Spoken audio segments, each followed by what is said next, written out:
जरा सोचिए, अगर इंसान लिखना न जानता तो क्या हम उसे सभ्य कह पाते? असल में जब तक लोग लिखने का कौशल नहीं सीखते, तब तक उन्हें पूरी तरह सभ्य नहीं माना जाता। भारत की धरती पर आर्यों से पहले भी कई जातियां आकर बसी थी। यूनानी आए, इंडो आर्या आए, सीथियन यानी शक आए और तुर्क भी आए। इन सब ने यहां बसकर भारत को अपना घर बनाया और अपनी अपनी छाप छोड़ी। लेकिन आर्यों की पहचान कुछ अलग थी। उन्होंने वैदिक और पौराणिक संस्कृति को जन्म दिया। इसी संस्कृति ने भारत की सभ्यता को नई दिशा दी और उसे और भी समृद्ध बना दिया।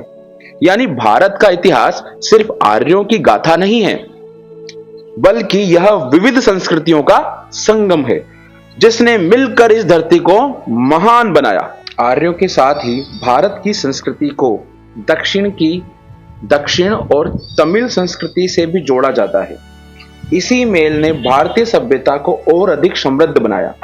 1500 से 500 ईसा पूर्व के वैदिक ग्रंथों में हमें मुंडा, द्रविड़ और कई भाषाओं के शब्द मिलते हैं।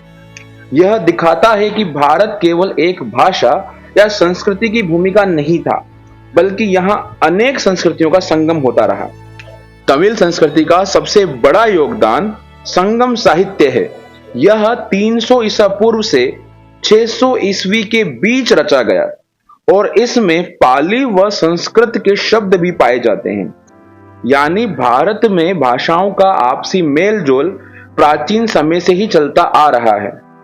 इंडो आर्यन भाषाओं में आज भी द्रविड़ शब्द दिखाई देते हैं। यानी भारत की यही विविधता भारत की असली ताकत बनी। भारत सिर्फ भाषाओं का संगम ही नहीं था, बल्कि यहाँ के राजाओं और क्षेत्रों के अलग अलग नाम भी उसकी पहचान बने। कहीं इसे आर्यवर्त कहा गया तो कहीं भारतवर्ष। महाभारत और रामायण जैसे ग्रंथों में भी भारत की यही विविध छवि हमें देखने को मिलती है। भारतीय संस्कृति इतनी विशाल थी कि हिंदू ग्रंथों में सिंधु शब्द का उल्लेख भी मिलता है। यह बताता है कि भारत नदियों, भाषाओं और संस्कृतियों के मेल से बनी एक महान सभ्यता का प्रतीक है। हिंदू शब्द की उत्पत्ति और भारत का नाम कैसे पड़ा? सबसे पहले हिंदू शब्द। यह शब्द संस्कृत के सिंधु से लिया गया है। जब ईरानी लोग भाषा बोलते हैं तो वो स को बदलकर ह पढ़ते हैं। ईरानी शिलालेखों में इसका सबसे पहला जिक्र ईसा पूर्व 5वीं और 6ठी शताब्दी में मिलता है। अब बात करते हैं चक्रवर्ती राजाओं की। चक्रवर्ती वह राजा होता है जिसने हिमालय से सिंधु और ब्रह्मपुत्र घाटी से अरब सागर तक अपने साम्राज्य का विस्तार किया। इतिहास में ऐसे 2 चक्रवर्ती हुए हैं, अशोक 3री शताब्दी ईसा पूर्व में तथा समुद्रगुप्त 4थी शताब्दी में। भारत का नाम कैसे पड़ा? हिंदू शब्द के आधार पर देश का नाम इंडिया रखा गया।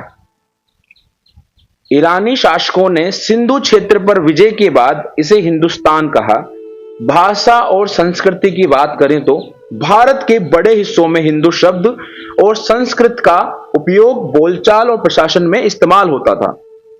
बाद में संस्कृत को राजभाषा का दर्जा मिला तो मुसलमान शासकों ने भी हिंदुओं की जाति व्यवस्था और संस्कृति को अपनाया। लेकिन याद रखें, जाति व्यवस्था और अलगाववाद भारत के लोकतांत्रिक विकास में हमेशा चुनौती बना रहा है।